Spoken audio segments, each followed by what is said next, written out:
Hey y'all, Irix Guy here, and I wanted to post a follow-up review for the 2017 Volkswagen Passat SEL Premium. Now at the time of video in this video, I've got just a little bit shy of 2,500 miles. I've got 2,400 and something. And I wanted to talk about my opinions now after having driven the car for almost 2,500 miles. So one of the immediate things that I'd like to comment about is when you look at the car, it looks pretty good. But it definitely looks, on the outside, it kind of looks, I guess the best word would be pedestrian. You know, it doesn't look like a really, I wouldn't say it really looks like a sports car. But with that being said, when you drive it, it has, you know, that German engineered feel to it. Now, worth mentioning, this particular vehicle was not manufactured in Germany. It's got a lot of German components and obviously German engineering, but it was Mexico and the United States. So, you know, some other car brands, you're probably going to find a lot of them that are made primarily in Germany, and that's not the case, at least with this particular model Passat. But as far as handling goes, I've been impressed with that. I do like the tires that are on it. They grip really well, and they're not run flat. So I've got a spare tire in the back. If you've ever dealt with run flat tires, you've probably found that they're a lot more expensive to replace. So if cost is a concern, that's definitely a win for the Passat, because at least with this trim, you know, I'm getting tires that are not run flat tires, so that's you know, less maintenance costs going forward. A few things that you know, again, and we'll walk around the outside of the vehicle here, but you know, one of the things. Let's see, let me get my camera off the tripod here. One of the things I just mentioned is that, you know, it just kind of has a, I guess you would say, pedestrian type look. I mean, it doesn't look cheap, but it doesn't look as good as some other cars in this category. But with that being said, when you go inside of the vehicle, we're going to do that here in a minute. When you go inside, it's a completely different animal. And it doesn't look bad on the outside. Look at that. I mean, it looks good, but it's not, I mean, again, this is subjective. You know, if you're used to looking at BMW, Mercedes, Audi, and, oh, the new Alfa Romeo, I think that thing looks really cool. But it's Italian, it's not German. But yeah, I mean, just, you know, nothing too crazy from a cosmetic perspective on the outside. Where this car really gets good, and what sold me on it, look at the inside here. So the back, number one, that's an enormous back seat. Look at that. Plenty of room for a child seat. This particular trim that I have, I've got the, you can see there, I've got the heated seats in the rear. It's got air conditioned heating vents in the rear and a USB port in the rear, which is really nice. And see those mats, those rubberized mats? That's something I highly recommend, because if they get dirty, you can simply take them out and spray them off, which is nice. I think the inside looks very nice. I would go as far as to say the interior of this may look better than a lot of Audis. Obviously, I think the exterior of the Audis trumps this, but I think the interior looks good. I mean, the back seat, you know, a ton of room. You got lights up there you can turn on, your passengers can turn on. The visibility in this car is excellent. That's one of my biggest praises for this 2017 Passat SEL Premium so far, is the visibility. Now the front seat is really nice. Oh, and check this out. I got the, see that little thing right there? That's the blind spot monitor. And that comes in really handy. Obviously this model that I got has a sunroof, which is nice. I didn't clean the car out or anything, because I just want to create an authentic, almost 2,500 mile follow-up review video.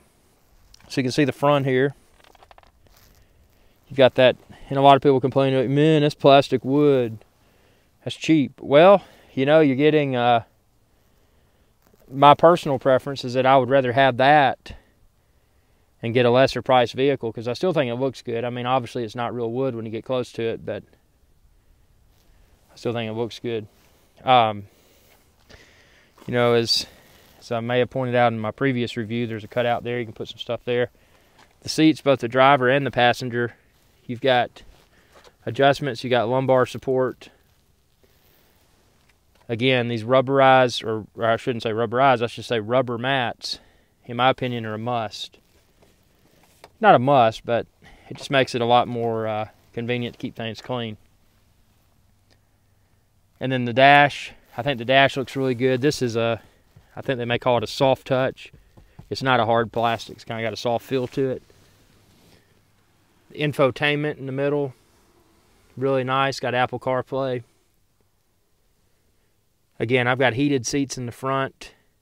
I've got automatic climate control. I've got navigation, Apple CarPlay, Android CarPlay. What I don't like is, see this here, how I've got that wire routed through there? That's my iPhone cable. And to connect an iPhone to this, if you're going to use Apple CarPlay, it's got to go into the port inside of there.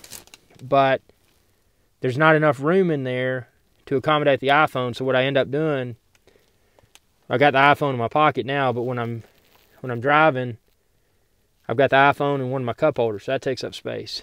That right there is not a lot of room. That's just good for pocket change and some fix-a-dent or whatever. One thing that's kind of weird, and I didn't know this at first, that slides forward, the center armrest, but it slides forward and then there's no leather there. So I think that kind of looks cheap. Looks like, I don't know, that's just a minor complaint. I think the center console itself looks well designed. I like the attention to detail, like on this seat belt. I don't know how well you can see it in this. This video is in 4K Ultra HD. So if you have a 4K compatible display, crank it up. But it's got like a carpeted type material around it. So if you're riding roughly, see when that makes contact with something, it doesn't make a loud sound. So that's an attention, nice attention to detail right there. Let's go to the driver's side. Get in the driver's side here.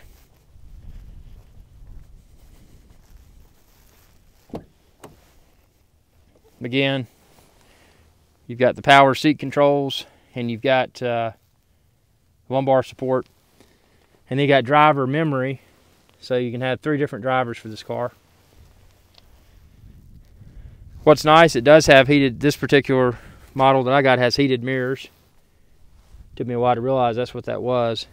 When my mirrors weren't thawing out, I'm like, oh, I got to turn that on. Instrumentation panel looks really good, in my opinion. Obviously, there's no,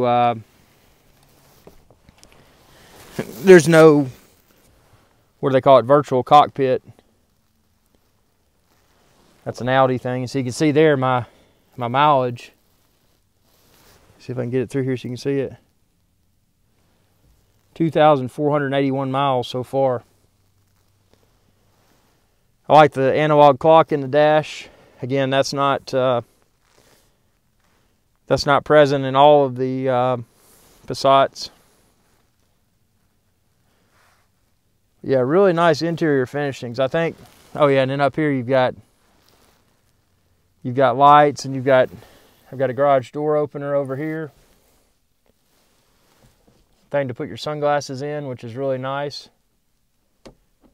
So they thought about some storage, but some things they neglected, like for the smartphone. Got mirrors on this side and on the other side. I'm gonna crank it up here. Gonna mash the brake. Keys in my pocket, which is nice. The start button's down here.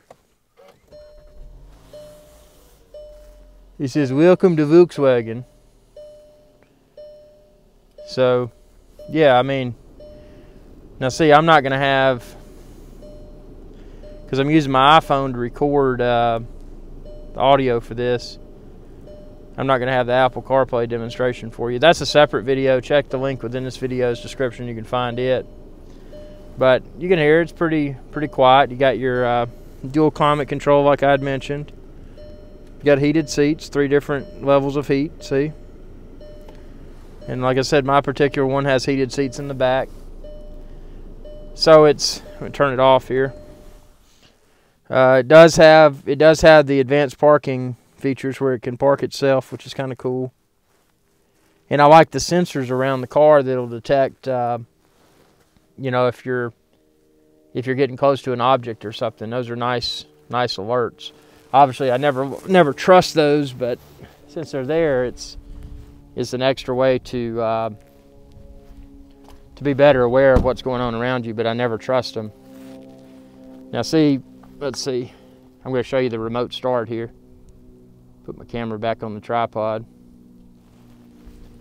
So, yeah, it's got this is the key right here. And I like, it doesn't have the regular key, pop it out. And I've got a separate video where I demonstrate that. If your electronic key malfunctioned, you can pop this out and get into the vehicle from the driver's side, but you got to pop something off to get it. You're not going to see a keyhole. You know, check out my separate video for that. But to demonstrate remote start, all you do is got to press lock first, and then you tap that button twice, and see it fired right up. One thing worth mentioning is, I'm going to turn it off because I don't want to waste gas. Just tapped it again to turn it off. One thing worth mentioning is the remote start. If you watch this, watch what happens. So I'm going to remotely start it again. But watch what happens when I open the door.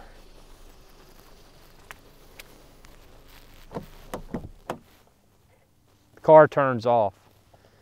And that really confused me at first. You know, why would the car turn off when I did remote start? And apparently it's a safety feature, so somebody can't steal your car. If you remotely start it, they can't hop in and drive off in it. Which seems kind of silly because I've got other cars that also have remote start, but they don't turn off. So it's kind of like you get back in, then you got to, as soon as you get in, it turns off, and then you got to turn it back on, which is silly. But, you know, at least it has remote start because it's really cold. You can have your car warm when you get in it. But yeah, it's a good vehicle. You know, check out my other videos. This is just my approximately 2,500 mile follow-up review of the 2017 Volkswagen Passat SEL Premium. That's a lot of stuff to say. 27 VW Passat SEL Premium. Gas mileage, excellent. I've seen around 34 miles per gallon on the highway. Around town, I comfortably get around 27 or 28, which is great. So from a cost of ownership perspective, you know, not having to run flat tires, not having a gas guzzler, and it just uses regular fuel. I don't even put premium fuel in it. I just use regular unleaded. So those are all wins for the vehicle. Obviously, also a smaller size, so it's easier to park. It's easier to get around. Without, you know, larger vehicles, they can kind of be an inconvenience, especially in tight spaces. So that's nice. And to be as seemingly small as it is on the outside, the interior has a really big feel, especially the back seat. Huge back seat, ton of legroom. So, you know, Volkswagen's done a lot of things right with this vehicle. But again, you know, it's not, when you look at it, it's not the you know, the fanciest car on the outside to look at. But the interior is a total win. I would say the interior, I like the interior. Even though they may not use as high-end of materials, you know, real wood, they're using a plastic type thing, but I think just the overall look and comfort of the interior rivals an Audi, which obviously that's a more expensive vehicle within the Volkswagen family. So, you know, that's a huge win.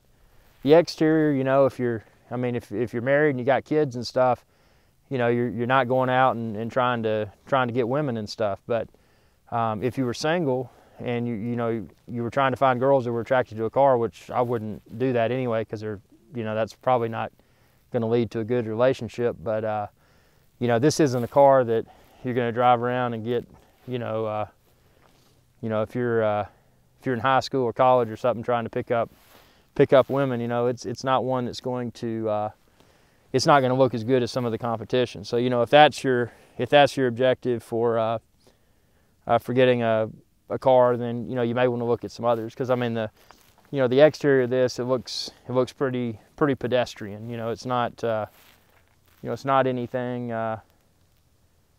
sculpted and very cool looking like say a BMW or Mercedes or an Alfa Romeo or those sorts of things. But for comfort, for cost of ownership, you know, fuel economy, not having to deal with run flat tires, all of that, everything is good. Now I'm going to talk about some of the extreme negatives that I didn't necessarily go into yet, and one of those being this particular car.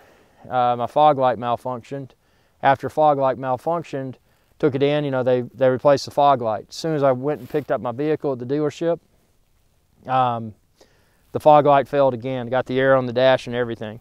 So I showed them, long story short, they traced cables, they did this, that, and the other. They're certified technician. It took a few days, took several days. And they finally came to the conclusion that the problem was the product of a computer. So the entire computer in this car had to be replaced after about 100 miles, after about 100 or 200 miles or so. So that was kind of disappointing, but after the computer was replaced, so far everything's been good. And I even called Volkswagen corporate because I said, you know, this is unacceptable. This is a brand new vehicle. You need to work on your quality control, blah, blah, blah. And I will say they were super nice. Volkswagen was super nice on the phone. It wasn't just it wasn't a situation where I called and I felt like they were just, you know, not even listening to my feedback. They listened to my feedback. They called back several days later to follow up and say it's been relayed to this team, that team. I mean, they weren't fluffing, you know. They seemed to be, and they said, oh, and for the inconvenience, we're going to offer you this, and they offered me a gift card for the inconvenience, and I thought that was a nice gesture. So they really seem to be, they really seem to care about the quality of the product. At least that's the perception I got. So having that problem, yeah, it was disappointing, but the way it was handled, I felt was very professional. It was inconvenient, but it was very professional. The only problem I've had since that, my not motion sensors, but collision sensors. As I mentioned, this vehicle can detect things in front of you, behind you, on the sides that you may potentially run into. And there was one time where it started going crazy, but I think it's because it was extremely cold, and I haven't experienced that problem. You can check out my other video. Check the link within this video's description. You can find it there. But my other video where I videoed that particular problem I had. So other than that, as far as any problems, I haven't. You know, I haven't yet. And I hope I don't have any more problems. So, you know, it's a great driving vehicle. I think the handling of it, even though it is front-wheel drive, I've owned a BMW 3 Series, BMW 1 Series, and Mercedes C-Class. And I'll go as far as to say, as the handling, even though it's front-wheel drive, it's you get that excellent turn radius, you get the connection with the road. I mean, it's, as far as from a handling perspective, I know it doesn't have the horsepower, but it handles almost as well as a BMW or Mercedes. So if you blindfolded somebody, and you know, and there's a way for them to drive while being blindfolded, which I don't know how that would be doable, but they didn't know what they were in as far as the brand of the vehicle, I think it would be hard to distinguish among the three. So from that perspective, it's among the three vehicles rather. So from that perspective, it's pretty cool. And you know, it does. One thing I will say though, compared to the Mercedes or the BMW, especially if you're on a rougher road, you know, like a road that hasn't been freshly paved, you're probably going to hear a lot more road noise. So the cabin is not as quiet as a BMW or Mercedes. So that's something worth mentioning. But overall, you know, just to kind of give my takeaways here, the exterior styling, you know, it's simple. You know, it's definitely not flashy, but it doesn't look bad, but it doesn't look good either. You know, this isn't a car where I'm going to go out on a lot and say, oh man, that's a good looking car. But I'm not going to say it looks bad. But once I get inside of it, you know, that's where it's a different story, because especially with this trim level, the SEL Premium, you know, once I get inside and I see the space in comparison to how small the vehicle looks on the outside, it's actually pretty incredible. So to be able to get all of this for what I felt was a palatable price, I think it's really good. I mean, I don't regret my purchase decision at all. So I hope this video helps if you're in the market for a new vehicle, especially a Volkswagen, and you're kind of on the fence. This is the first Volkswagen I've ever owned, so I don't have any other Volkswagens to compare it to, but yeah, I'm happy with it. Tell me what you think. Be sure to subscribe, youtube.com/iRicksGuy, and share this video and any of my videos with others. Thanks for watching, and y'all have a good day. Hey y'all, iRicksGuy here. If you enjoyed this video, please be sure to subscribe, like, and share. It's viewers like you that enable my channel to continue to grow. Thank you.